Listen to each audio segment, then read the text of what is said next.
Hey guys, Jenna Hartley here. Welcome to Writer Wednesdays, a weekly chat with my author friends. It's a chance to get to know some of the writers behind your favorite stories, as well as discover some new authors. This week's guest is Nana Malone, Nana from Ghana, in case you need to remember. She's awesome, and she's a Wall Street Journal and USA Today bestselling author of sexy feel-good romance. And if she's not working or hiding in a closet reading, she's acting out scenes for her husband, daughter, and puppy in sunny San Diego. Thanks so much for joining me. Thank you for having me. So I read in one of your bios that your dream job is actually a ninja assassin. Can you tell me more Yeah. about that? I think that in my head I am a ninja badass. I think that this is what's going on. And I did used to actually do martial arts. I used to do Krav Maga quite a bit, but I tore my labrum in my shoulder, so I can no longer do that. But I still think I'm pretty much badass. And so it's like, yeah, tell me who it is we have to kill, and I'm going in. I like any movie or show that has action in it, especially like some badass like female protagonist. I'm here for that. So in my head, I think I'm badass. Meanwhile, I'm usually have like oatmeal on my butt. And like usually we have one of those like river birches in the backyard, so like 9 times out of 10 like my daughter's like, mommy, you've got seeds in your hair, like that's the reality. But in my head, I'm a badass assassin. I've got the all black head to toe leather, which by the way is not that comfortable to walk around in, but like that's what I picture when I like. That's so awesome. Yeah, I have two main comments on that. One is I love Krav Maga and I've always wanted to do it, but now it's probably out of the cards for me because I had a herniated disc in my back and surgery. So that's not happening, but I totally admire you for doing that. And I loved the show, like Alias. I was obsessed Yes. with the show, which seems like up Listen, your alley. I'm going to fanfic Alias so hard. I have a series in my head that I'm like, I'm gonna alias it up. I have to get through the London Lords first, and another series I want to do. But fanfic Alias, it's on my list. I would love that. I know that I read your book Cheeky Royal, and I loved how you had the bodyguard as the female sent to watch over the prince, and I love that because it's like a lot of times in my books also I really want to flip gender expectations. Yep. And I think that's so awesome that she's like this badass agent and she's the one like out there kicking butt and defending him. So Oh, you were frozen for a second. oh, sorry. I was saying I love that she's the one out there that's like the badass kicking butt and defending him. So that's so. And that I really wanted to do that. Obviously, I'm aware that readers are like, no, but we want the guy to be alpha. So I mean, Sebastian still was alpha. Yeah.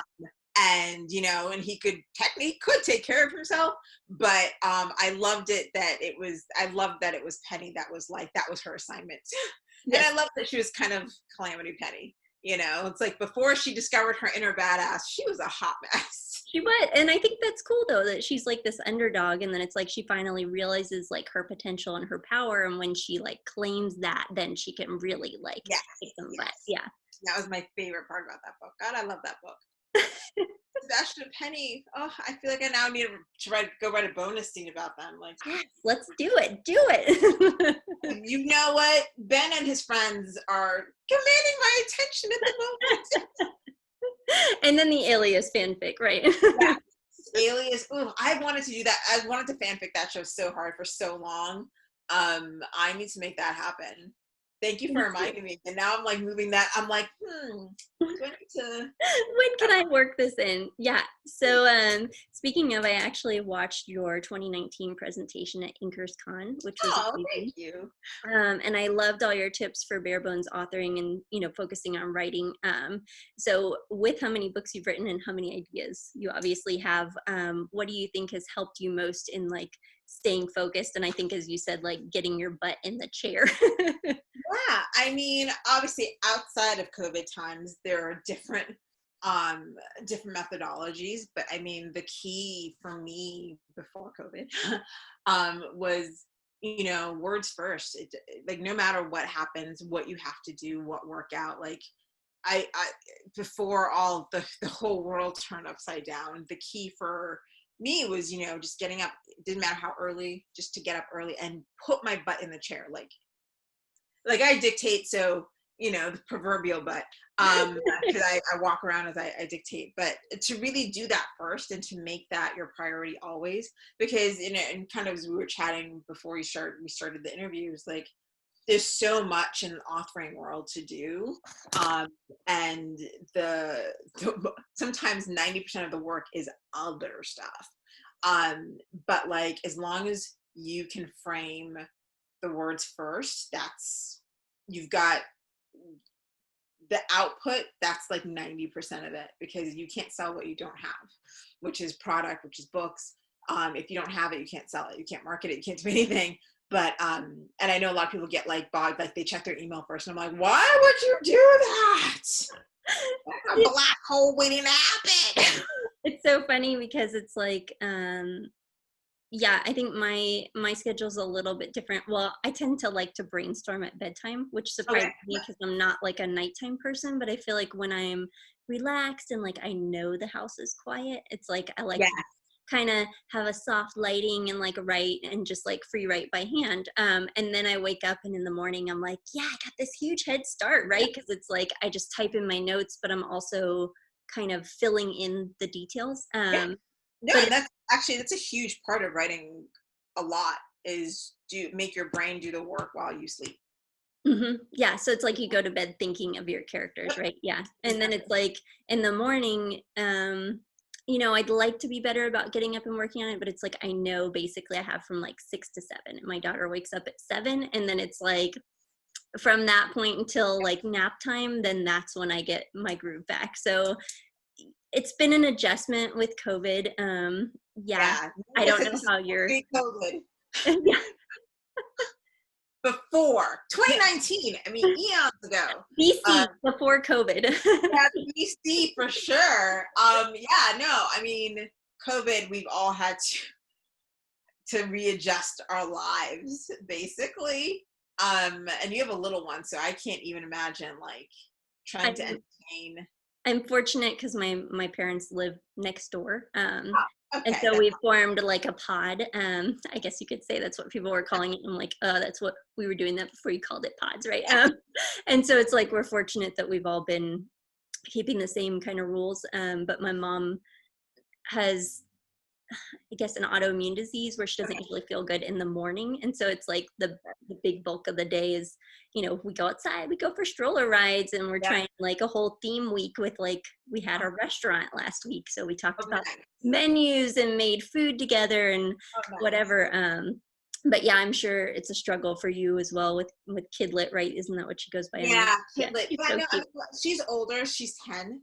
So, but now that we're out of school, like a lot of the structures, and it's really funny because before COVID, she didn't really have access to a lot of like no technology. Like, I mean, she had an iPad, but like she had to earn those minutes and like all the things. But like now it's like this free for all, and which we still don't allow. She wakes up and she still has to do some chores, and she has to do reading and her English and her French, and most days she has some math she's got to do or something, and then we try and arrange for her to um, go play it. Like we have some friends who are like the same as us in terms of their little paws or whatever, but even that is, it's an adjustment, because before, you get like we send her outside, but like she's an only child, so Yep. still, and so like her automatic is to reach for the iPad or something, and in these post school times it's like, listen, um we still try to make her earn her minutes, but like it's kind of difficult because she really loves to write, and so it's like I've put in these rules. I'm like, if you want to write, great, but you write on the laptop, so that to her, like she has her little like laptop, so it feels like she's working, and so it's like, Hmm. okay, great. Plus I can also like take off no apps, Like no things, monitor it. like, it's like, okay, if you're writing, you're contained. Yes. um but like, I mean, we're still like, she just finished school, she's only been out for 2 weeks, so trying to figure out the new schedule now that she's out of school, whew, Yeah. rough. It's rough. I see So a lot like, of people are doing like online camps. I don't know how that works or if it's any fun for the kids. I saw a cheer camp online or something when I was reading my email thing, and I'm like, what are you doing? You're all like yelling over each other. Like, I don't know. It's an challenging time that we live in. I think people are showing their ingenuity, and I think that there are many things to be grateful for even in the midst of it, but it is a challenge. So how does your dictating, do you feel like that helps or hurts, like because that's your process? it's hurt now, because I mean, and I think most writers have this issue. Like, we're accustomed to writing in silence, when there's people not in the house. But like, even now, I can hear my husband upstairs in his office, and so it's like, it's just, I mean, and listen, look, I have dictated a whole book, um, at Starbucks outside, dictating, walking back and forth, because we were having construction done in our house, when we first moved in, and this book had to get done, and it was like, well, but I'm just gonna be like, it was late because I couldn't. No, I took my behind to Starbucks, parked, got my little Starbucks drink, and walked back and forth in front of that Starbucks for however many hours I need to work that day. And that's just what I did. So I've done it. It's just, this is prolonged, and this is ongoing, and this is, plus it's also like, to be safest, stay at home, right? Luckily, we live in San Diego, so the weather hasn't been too bad. So like, now I can go outside and do it, like walk around the backyard, that kind of thing. But it's very different. I'm used to being by myself, and sometimes you need to roll around on the floor with the dog to get a good idea. Listen, these things happen. um, but I now have it's a dog, like, and I'm like, do I need one for inspiration to roll around on the floor? I mean, mostly the dog is useful for when there are edits and I don't Oh. want to do them. And so I lie down on the carpet, and then I just like, I moan. And he It like sounds a loves it. lot like, "Ah," and then Onyx brings the ball, and I throw it, and then she like drops the ball on my belly, and she's like, I'm such a good fetcher. And then I just am like, oh, this sucks. Then I roll around again some more, and I mean, and that's how it goes for like 30 minutes, and then I like force myself to get up and go do the edits that I don't want to do. Sorry, I'm laughing. Sorry, I actually, well, I don't have a dog, but I have a similar thing, but I call it productive procrastination. So it's Right, like right. anytime I don't want to work on, maybe I'm stuck writing the words, I'm like, oh, I'm gonna go organize a drawer. What? I'm still being Yeah, productive, but I'm procrastinating. Yeah. yeah. I mean, for me, that usually looks like going to make graphics. Like, I have no business making graphics. Look, I have people who make excellent graphics. Why am I futzing around with graphics? To this day, I don't know why I do that, but I'm sure enough, I'm like, oh, let's make graphics. I I have people who like are excellent at this Yeah. and do it all the time. I think Yeah, it's a that's creative thing, honestly, because when I find myself making graphics, it's kind of the same thing. It's like I need to feel like I'm doing something creative output, but I don't want to like go draw with my hands and I don't want to write my words. And so I need something where it's like, ooh, pretty shiny, or maybe, it's motivating. It's like if you buy a book cover and you're like, oh yeah, I got to write the story because the cover's so pretty, right? So yeah. I wish that's how it worked for me. I don't usually do it that way. I have to have at least like 50% of the story done to buy the cover. Yeah, no, it's funny because sometimes you get, and I have several friends like this. Sometimes you get excited, you see the cover, you're like, oh my god, it's alive, blah, blah, blah, blah, blah, and you buy it, and then you realize that's not on brands, and you don't have any books that look like that, and you're like, oh, this is weird. What? Why did they require paranormal thriller cover when I write Right?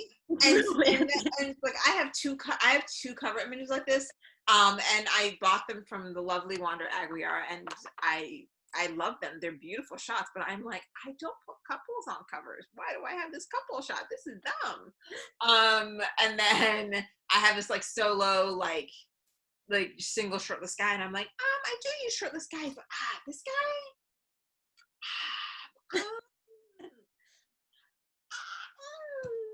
what was I thinking about this guy in particular? And so like, I never want to use him, and I'm like, that should probably tell me something.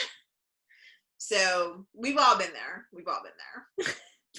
Maybe you can just frame them if they're pretty and put them on your, I might. That's an excellent idea. I'll just make them into art. It's an excellent idea. there you go. So what has surprised you most about writing romance, would you say? Surprised me the most about writing romance. What's interesting is generally in real and IRL, I'm the unemotional one. I'm the hyper rational one. But like those scenes where someone's acting irrationally are some of my most favorite ones to write. And I'm like, but because of course, like my rational brain is like, but that doesn't make sense. Surely nobody would do this. But the best part is like Sierra Simone's a good friend, and she constantly is like, oh, but they would. Like the craziest thing you could think of. People would actually do that. I'm like, right, yeah. So that's usually the most fun, like where people are getting wildly emotional about something. And I'm like, that's not me at all. So I find those the best, like the funnest scenes to write because it gets to be like the response that I'm like, no, this is a ridiculous response. I think But it's because it's like something outside your norm, and it's like, oh, I mean, one of the things I like about writing romance is just the ability to imagine lives or reasonings beyond your own, right? That are yes, outside of your own, whether it's a character who's different yes, from you or has different challenges or whatever. It's just it's kind of that fun, having fun to play in that imaginary space. yeah. No, Yeah. and it also allows you to really be like a voyeur properly into like people, imaginary people's lives. Yes. Um, Yes. I mean, that's what we say. Yes, Thomas, that was you in that book. Yep. Like it lets you kind of like, at least for me, I look at it, it's like, oh, like these are their lives happening, and I just happen to catch those glimpses. Which when it works, it's awesome. When it doesn't, I'm like, open the goddamn curtain, like so I could see. But yeah, so it's like getting to like really glimpse these lives, and then I just happen to be recording it. Yeah. That's a fun way of looking at it. I feel like for me, it's like I have a puzzle, and Yeah. somehow all the pieces are there, and maybe I can't see them all at once, and then eventually they kind of come Yeah. together. But yeah, it's an interesting process, and it's always fun to hear how other writers envision, this curtain Yeah. situation of being a Open the voyeur. open the damn curtain. It's Yeah. like, why Oh. don't we like a little bit and then nothing? The worst. So you have an IGTV series, Talk to Me Thursday. Love it. And I recently watched your episode on diversity in romance novels, and you made a ton of great points. And I've been watching a lot of documentaries. I kind of go through phases where I get obsessed with them. On Netflix, like 13th and Disclosure. Mhm. So 13th, for people who haven't watched, is about kind of the prison system in the US, and how it's basically modern day slavery in a sense. I don't know if I'm correctly putting that. And then basically the disclosures about trans lives in America, and both are told by people in those populations. And I feel like one of my biggest takeaways was how powerful movies and stories and the way that people are portrayed in them, especially, is so impactful on society and people's perceptions. And so I wondered, like, if you have any recommendations. I know that you have this brown nipple challenge, which the name Yes, round of cracks me applause. up. I'm sorry, I love that. Which is actionable change to help readers discover more authors of color. And so, if you would like to speak to any of that, I would love to hear your thoughts. Yeah, no, I mean, one of the things I talk about a lot is that there's this and Taya Selassie, oh sorry, not Taya, Chimamanda Adichie did a TED talk on it, really talking about the one story that we're told, and how like, even people hear that I'm from Africa or from Ghana, and they have this image that like flashes in their head of what they've been shown of Africa, which looks nothing like how I grew up or what it looks like when I go home. And like, when I tell people, I'm like, Ghana is kind of like Wakanda. And people are like, what? And I'm like, yeah, that's not pure fantasy. That's like them traveling to places in Africa, these vibrant cities, these that are thriving, and people are living their lives and doing their thing. But it's like this one story people have been told. And so, while the world is on, the cusp of hopeful change, a lot of people are, really like examining their own biases and doing some good work and hard work that even if it's, a day late and a dollar short, they're still doing the work so we can have change for future generations. So maybe some young girl growing up doesn't have to feel the way that I did growing up in this country. But that's also one story. Um, and I think it's dangerous to look at, the history of race and diversity in this country from the one lens of like this struggle. Because when I was a kid, the books that we got were Roll of Thunder, Hear My Cry, like struggle stories, like, and like, little white kids now get like Harry Potter, and I'm like, although kind of problematic now, but like they get these fun like stories, and I'm like, and for my child, when like I'm always looking for books for her, like there's so many more options now, which were great, and I'm like, yeah, so like the books she reads now influence like what she reads and picks up in the future and what she doesn't think of as strange. But it's like, but why is she the only one reading books with brown kids in them? And because one of the things I talk about is how we are, before we even make it to our vendor of choice, these choices are made for us. And because I had a reader, kind of like ping me and be like, well, actually, like I don't look at, an author's like skin color when I buy a book. And I was like, yeah, but you're part of like a racist system that makes it so that you never have to, you think you don't have to think about it. I was like, before you even get there, like if an author like me tags a book as multicultural or African American, we are only shown to what Amazon algorithms think are African American books or what African American readers are going to want to see. Mm-hmm. Now, that is regardless of whether I've written a fun rom-com or a gritty like urban mystery thriller. Irregardless, they're put together. And so people who go looking are going to be like, but this book about this girl who got fired from her job by her dad, and then buys overly priced shoes to make herself feel better. That doesn't jive with this book over here. That's a gritty urban, like they don't match. And right. It's not only online stores that do this. Bookstores have done it for centuries. You go to the bookstore, the back of the store, like in the bowels of the store, the top shelf where you can't see and you can't reach is the African American section. Back in the day, they used to put romance books up there too. Yeah. Because the thing that they have in common, everyone's black, so they should belong over here. And it's like, no, it's romance, damn it. And so like that's where I used to find Beverly Jenkins and Brenda Jackson.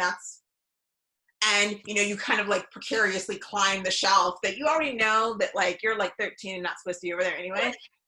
But like you're like, get that Brenda Jackson though. And why are the books, that's what happens with booksellers. Booksellers have been doing that since the dawn of time. They put them away where you can't find them. They say to white readers, this is not for you. So when were you supposed to have exposure? When were you supposed to be able to make your choice? Because before you get there, it's already been made.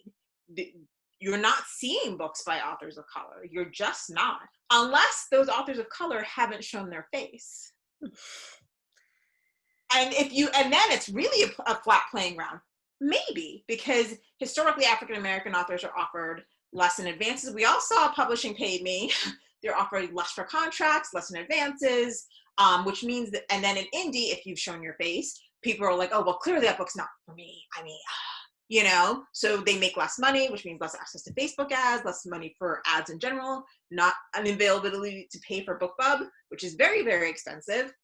Mm-hmm. And then also it's like getting your, like, what if people in BookBub, I mean, and the BookBub has been great to me, so great to me, but like, what if they were like, ooh, brown people, I don't know what category, we don't really have a brown people category, or in the early days they didn't.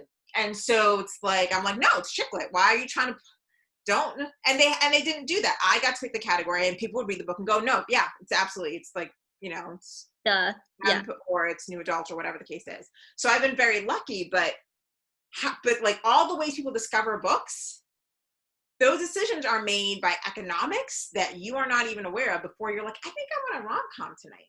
So you turn up at your favorite vendor and are shown the hottest books by people who don't look like me. And so those choices are made for you. And so that's really kind of where I was going with the brown nipple challenge. I was like, look, at the end of the day, whether it's due to biases or access or, apparently people's Google's being broken, I'm going to expose people to books by authors they may not have heard of that are just as good, because also there's this idea and this thing like, oh, well, books written by Black people aren't as good. And when I had two very good friends of mine win the Rita Award last year before, the world blew up, and the idea, like, people would often say, well, I mean, if the books are good enough, and it's like, well, no, because everyone comes to the table to judge from a place of bias, whatever that may be. Like, I'm African in this country, I'm an immigrant, so how I look at race and culture in this country is going to be different, and I'm going to come with my own set of biases, good, bad, whatever, but I'm coming to the table with my own set. So for someone to be like, oh, well, I'm just colorblind, which people love to say, please don't say that, but that's what happens. And so you turn up and you're like, well, I just couldn't identify with the character, which are reviews I get often.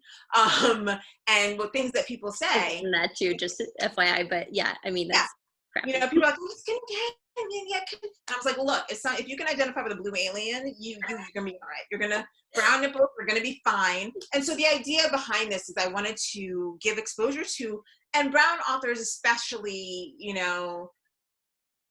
who, like, we joke that there's a core four, especially romance publishing, that like most people have heard of, Alyssa Cole, Kendi Ryan, Brittany Cherry, Dylan Allen, possibly me. Like, there's a core handful that maybe you've heard of. If, like, possibly, like, that's usually if people say a name, they're like, oh yes, no, I read this book by this person, the one book by this one Black person, and they're like, no, I'm totally diverse. And it's like, are you?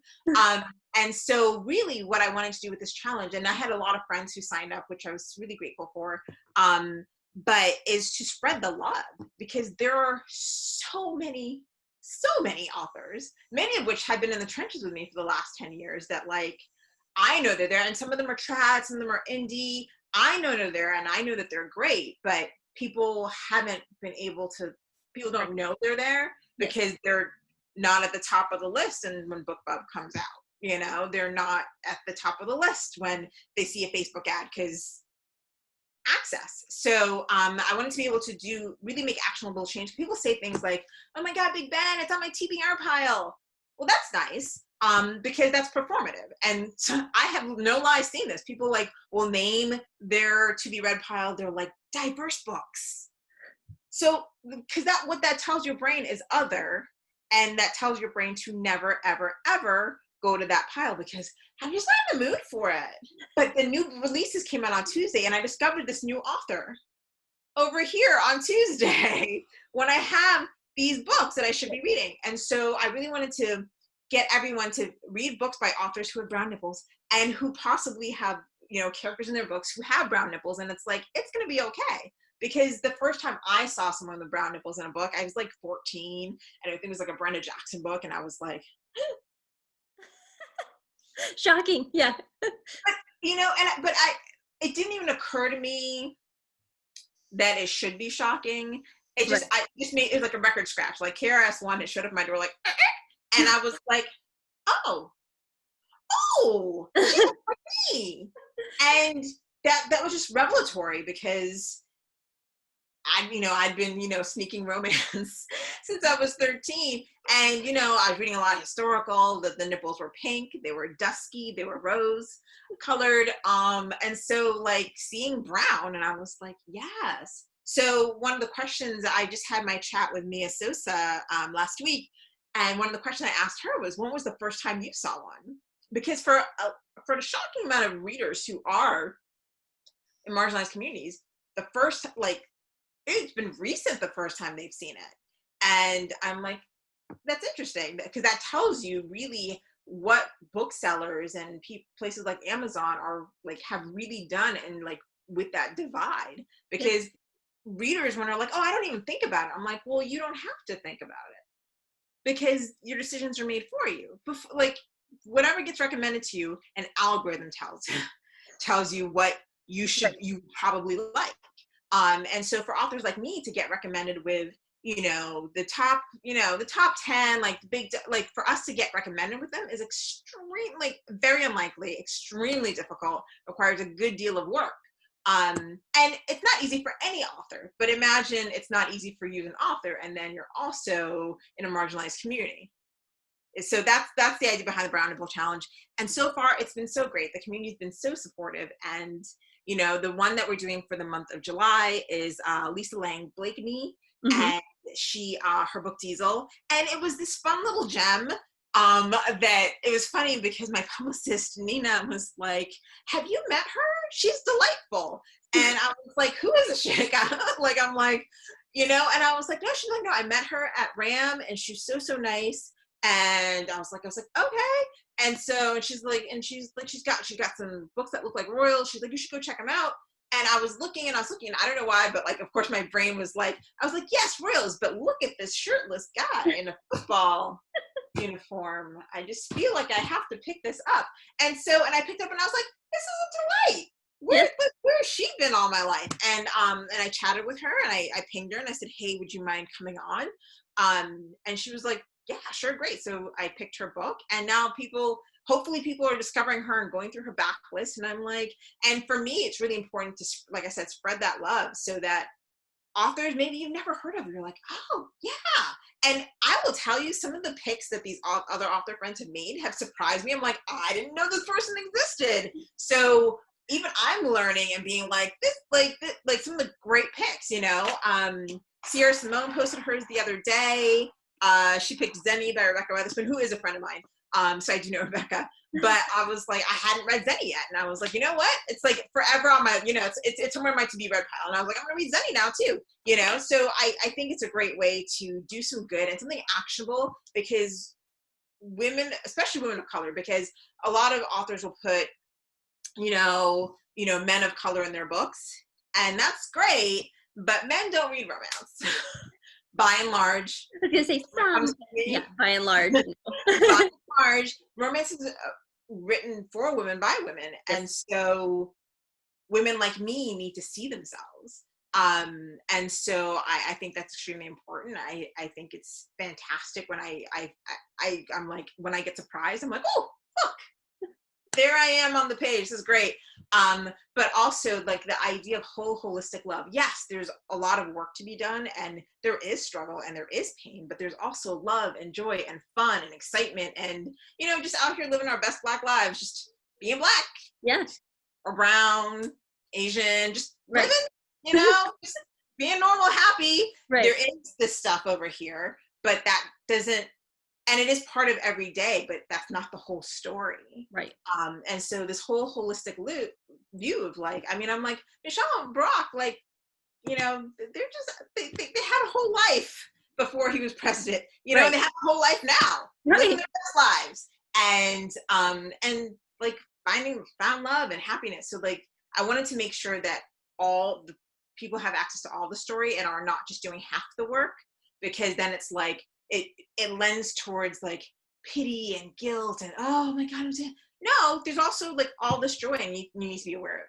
So that's the Yeah, idea behind the I think challenge. that's great, especially, as a romance author who writes about love and joy. It's like the books we write, right? Their struggle, their obstacles the characters overcome personally and together, but ultimately there is joy and there is a coming together. And that's Yeah, my hope for the community, for the world to, come together with yeah, these times to take away important lessons from it. yeah, So yeah, I also absolutely. saw you have the Women of Color in Romance, which is promoting the works. It's the website, right? And Yeah. it's gorgeous. I was like on there going down the rabbit hole the other day. So Well, it's funny. It's not my site. It's right, that is Rebecca Weatherspoon's site, and what I did is, because people's Google is broken, I need to get one of my tea mugs out. Like, what is happening? Well, because what will happen is people will say the thing, which is shocking. They'll be like, well, where do I find these books? And I'm like,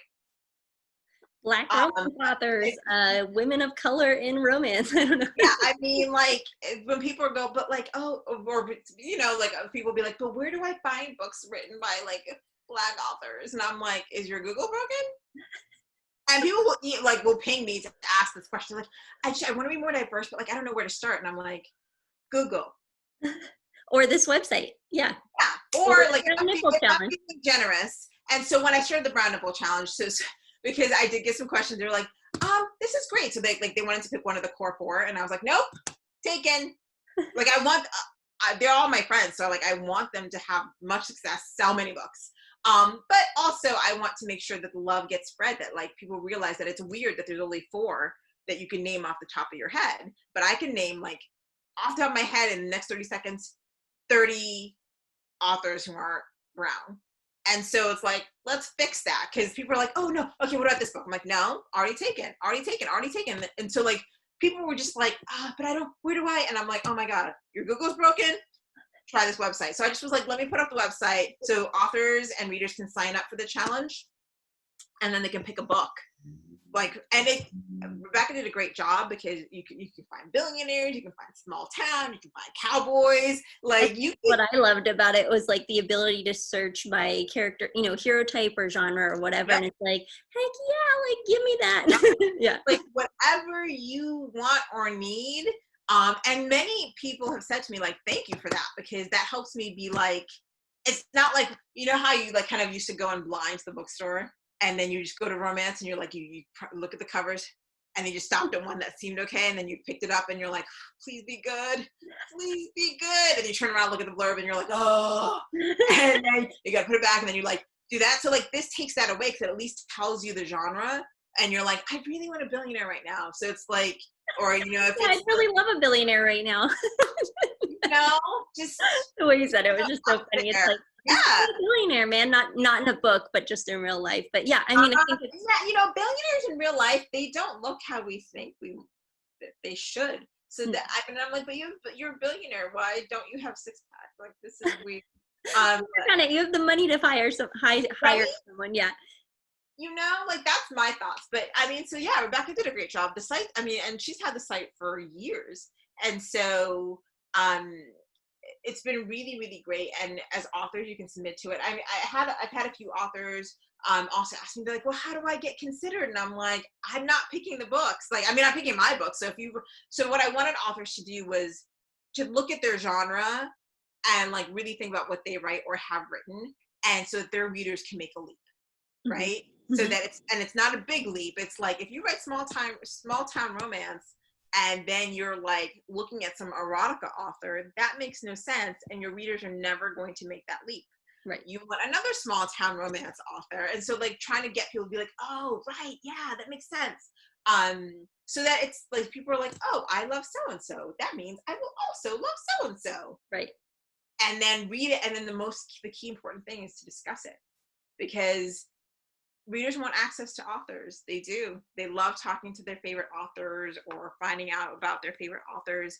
And so the key thing is, it's like, if you want access, we're going to talk about this book, like book club. No one wants to turn up a book club without having read the book.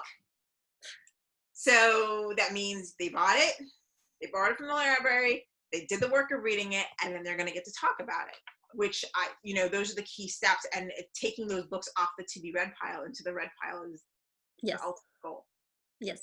Well, I think it's awesome, and I'm really excited to like dive in further and pick some books that I think will kind of mesh with the books that I write and the stories I like to read. And so I'm very excited about it. So thank you for elevating it to bring attention to it. I know you've said it's been out there for a while, but I'm excited to finally discover. Yeah, no, I mean, look, whenever you turn up at the party's going. Yeah, that's right. Grab a drink, join in, meet some people, read some books, pour some wine, do it. Right? Yeah, show up, do the work, Show up. be present. Yeah. Even if you come late, show up. Just turn up and join us in the party.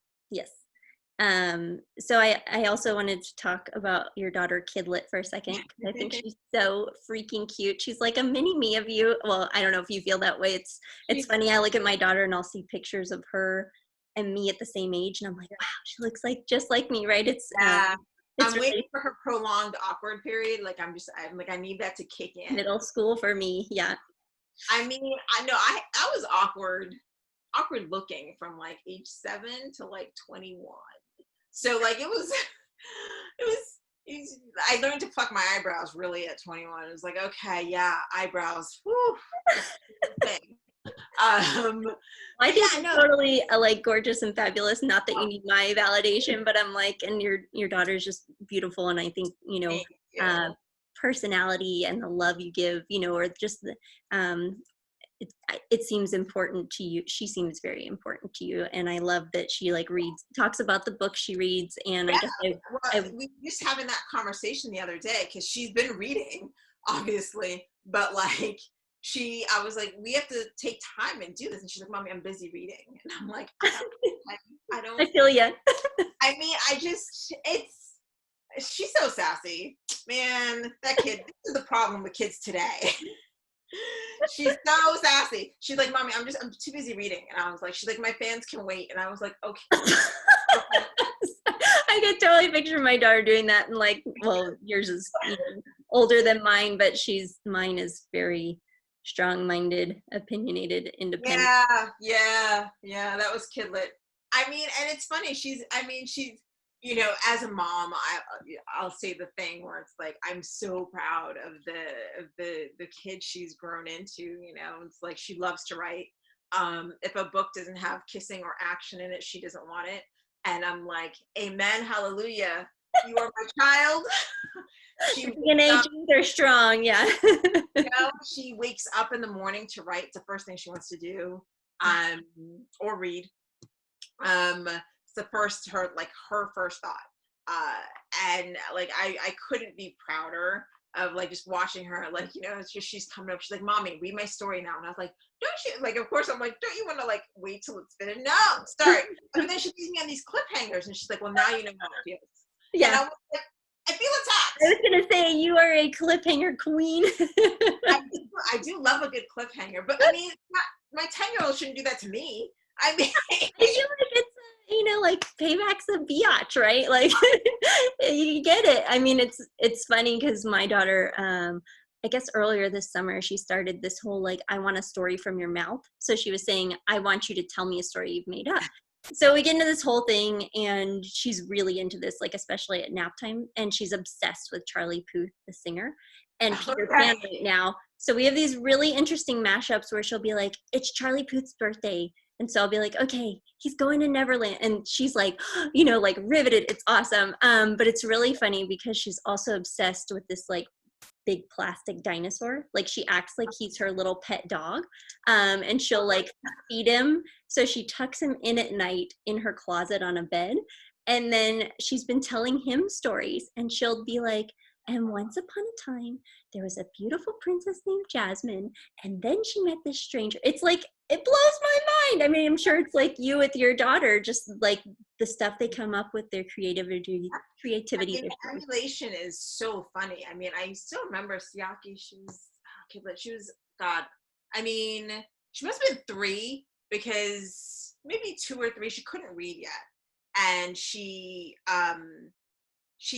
lined up all like there's a video on Facebook somewhere. It's like she lined up all the stuffed animals on the bed, and it was like clearly I like sent her in there to try and nap, but she was not napping, and so and I could hear her, so I wanted to check, and she's like sitting up, and she's got this giant afro puff, like it's bigger than her head, and she's sitting there, and she's like, beep bop, mama and daddy, and then she like flips the page, she pretends she's reading, and it was like a llama llama book, and she's like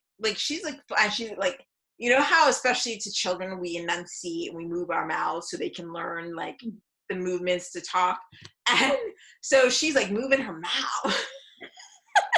She's exaggerating every word. She is like on it, and I remember that's one of my favorite memories because she was like, yeah. And then another one, my husband has this book, he's really into martial arts and karate, and he has this book, The Unfettered Mind, and she used to like it used to be on the bookshelf, and she would take it, and she could she even talk yet? No, but like I think she's under 2. She would take it off the shelf and walk around the house with it, and you would catch her trying to read it, like just like I don't know what. I'm just gonna figure it out. And she's like pointing at the words like we would point when we read. She's like, Yeah. And, like, my husband would find the book somewhere and be like, how did this end up in like the playpen? Right. And then he, like, takes it out, and then the next day it's off the shelf and it's like she's like hidden it under the couch because she doesn't want to put it away. Next day comes back and she's like, you can see her frustration and his being like, what is it with this book? To this day, that book every now and again she can read now. So she's like, this is really dense, Daddy. Like, trying to understand philosophy, and I'm like, you'll get there. Get there. Yep. Yeah. Well, I think that's amazing. And I'm sure, you like me, it probably having a daughter impacts the stories you tell, the way you portray your characters for, like the brown nipple challenge. For me, it's like my daughter has food allergies. So I write characters a lot of times that encounter the issues she does because I want her to see people like her in books, like you want to see yourself. Everybody wants to see someone who they can connect to, whether it's physically or challenge wise. So Yeah, I mean that's the key important thing. I mean, the thing with me is I've always written these like really strong female leads. I believe myself to be a feminist who really likes abs. I think that should be your mug. I'm a Like, feminist who loves abs. yeah, I mean, it's like shallow. I mean, but I really write these strong female leads for a reason, because I believe in strong female leads, and I can't abide a book that has, and the thing is, everyone thinks that means like, oh, she has to be like full on extra badass, and that's not true. I mean, because there's quiet strength.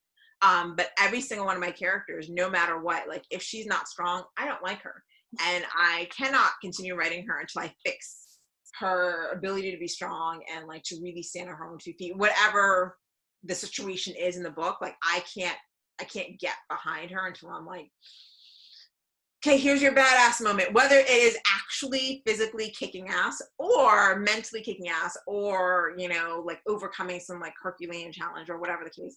Like until I know what that thing is going to be, I'm like, I don't like her. I don't like her. I don't like her.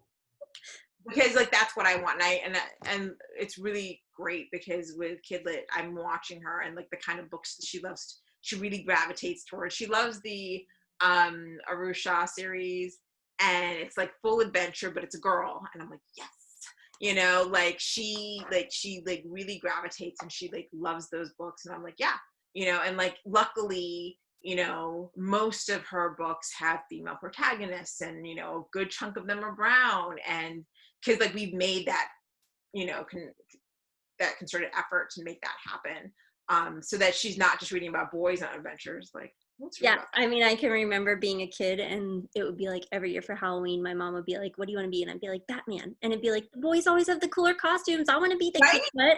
What? And it's like now I feel like it's funny because my daughter seems to gravitate towards that too, me not telling her that.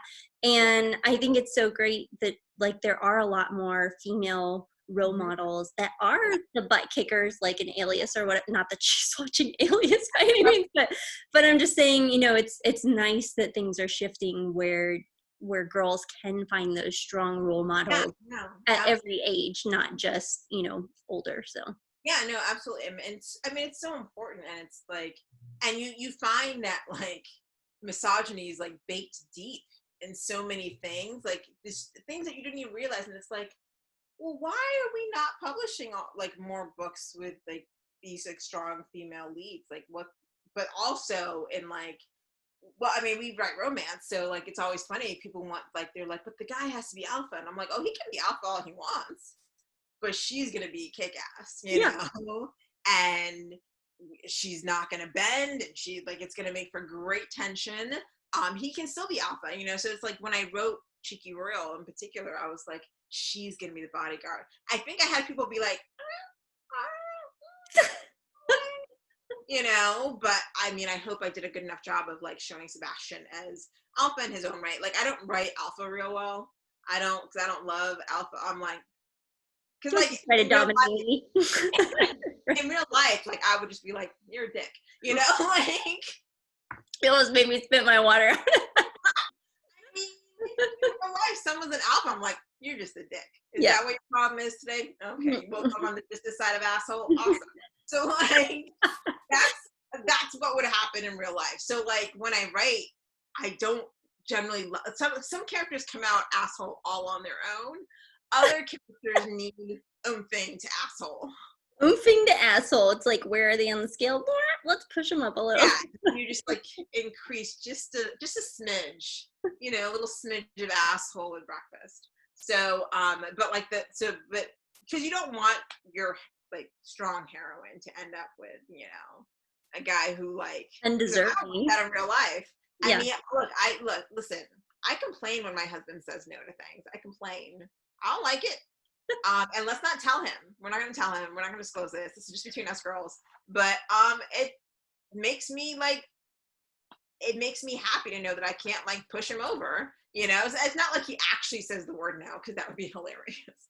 But like he gets this like set to his jaw and he makes his face that I'm like, oh, he's not moving today. This is not something that he's budging on. And it's like, and you just end up with a little respect, like, all right, yeah, cool. Because I mean, I know like I have a strong personality and that can easily push someone over. And like, no one wants that. It's not sexy. You don't want to bone that. So yeah, it's not like, that's what I think when women say they want assholes, that's really what they mean. They don't want a pushover. They don't want someone who's perpetually nice, like You want someone who stands their ground and is willing to like do what it takes to ensure their happiness, their safety, their health, whatever. I mean, whether they're an asshole about it or not, it's just, I think it's that desire to want someone who can take charge if necessary, but is willing to step aside if you're the one gonna take charge. I mean, step aside is strong. Okay, step aside. Just for me, I think with my characters, it's like finding that balance between, a guy who is more than capable of taking charge, but also respects that the woman is completely capable on her own. Yeah. Yes. Yeah. And sometimes that takes, the whole book to get there. Yeah. It's like, hello, Mr. I think I'm all awesome, right? Like, let's get you with the program here. Yeah. Yeah. For sure. So you also have a giveaway. You've generously. I do. Can I have it? Because it looks gorgeous. Yes. This is Big Ben. The model is James. He was lovely. So nice, by the way. So nice. I was there for the shoot. He's lovely. And this was shot by Wander Aguiar. Basically, Wander shoots all my covers. He's amazingly talented. Yes. Uh-huh. he's my sweetheart, and I love him. And the cover is done by Najla Kamber. Also, and Big Ben, for anyone who loves, let's see, secret societies, gentlemen thieves, heists, and like I like to joke that it's basically Office Romance meets Ocean's 11. I was gonna say The Italian Job, but yeah, Ocean's 11. Yeah. Italian Job, Ocean's 11. Because like it's very much heisty, like I guess Italian Job was technically a heist. Mm-hmm. It was, yeah.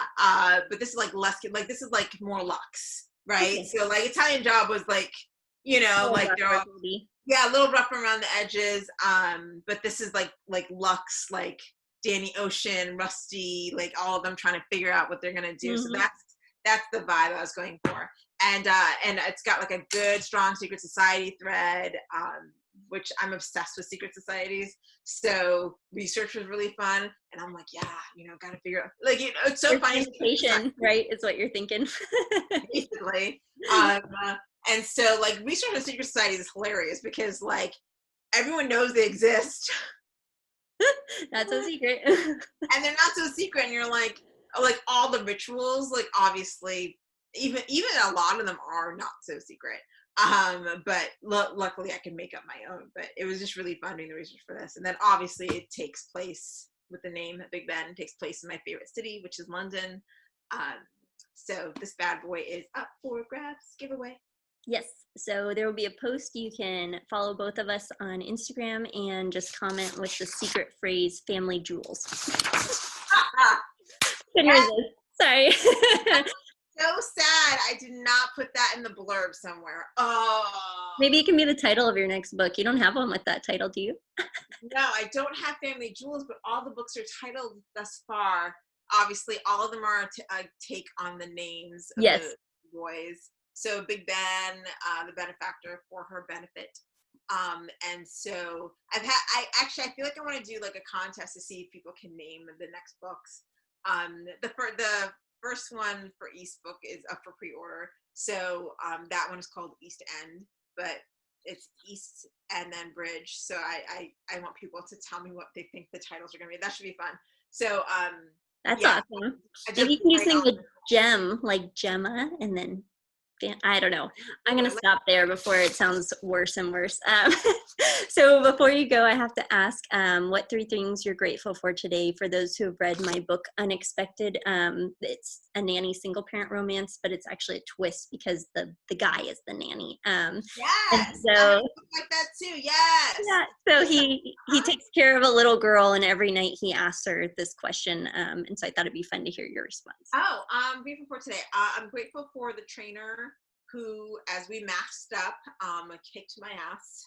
And no, actually, like kicked my ass. Like it really hurts right now. I'm grateful for kidlet sassiness as she like really got her father good with like a really excellent Hamilton reference this morning. And he was like, "We should discuss it," and she was like, "Burr, you disgust me." Oh, so you disgust me? And I was like, what? Awesome. And it was just like zinged in, and I was like, my kid. I am grateful for puppy who this morning could tell that I was feeling very tired and did not actually want to do the work of writing, so she brought me a ball. Oh, I was grateful for just her understanding of my feeling at that moment, which was great. And she was like, "I know what you need. You need a ball in your life." And sure enough, though, when I threw it, I got an idea. So she there did you her go. job. Yes, I'm that's thinking I what I. need a puppy. Yeah, no, she's. It's so funny. She's a Scottish Terrier, so we call her the puppy because she's small, but she's old, so old. And sleeps hard like an old lady. You know, you ever see like grandma sleep and just like their mouths all open Uh-huh. Yep. and then snore emanating, and then they wake up. They're like, that's how she sleeps. And it's hilarious every time. She like puppy barks the whole thing, and then she wakes herself up, and then she looks confused. It's awesome. I just realized we're kind of Twinkies with the dark glasses and the red Yeah, shirt. I Yeah. love it. I just I love gotta take it. my hair out, but it would be huge, but not gorgeous like yours. It would be the humid. I'm sure it's beautiful.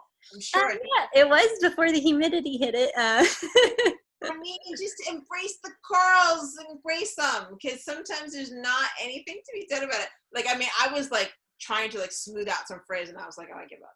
Like, I just, it's Yeah. sometimes you're just like, I had embraced it by enhancing it because I had slept on it and it looked a little weird. right. I threw in some extra curls to oomph it, and then it was like, this is just a lost cause because it was like the curls that I added were fighting the natural curls, were fighting the Oh, humidity, and then it was just like, screw it. So anyways, it was a pleasure talking to you. I don't think I have like smiled this hard so much in a long time because my I cheek love that. literally hurt. And so thank you so much for spending the afternoon with me. And your book. Having, I'm sorry, go ahead. I was saying thank you for having me. I enjoyed this. It was really fun. Good. I'm so glad to hear it. And you can find her links in her Instagram bio. Be sure to sign up for her newsletter and check out her links for 2 free books, including the one I mentioned, Cheeky Royal, which is awesome. So until next week, this is Jenna Hartley. Cheers to love, laughter, and happily ever afters. Thank you. Thank you.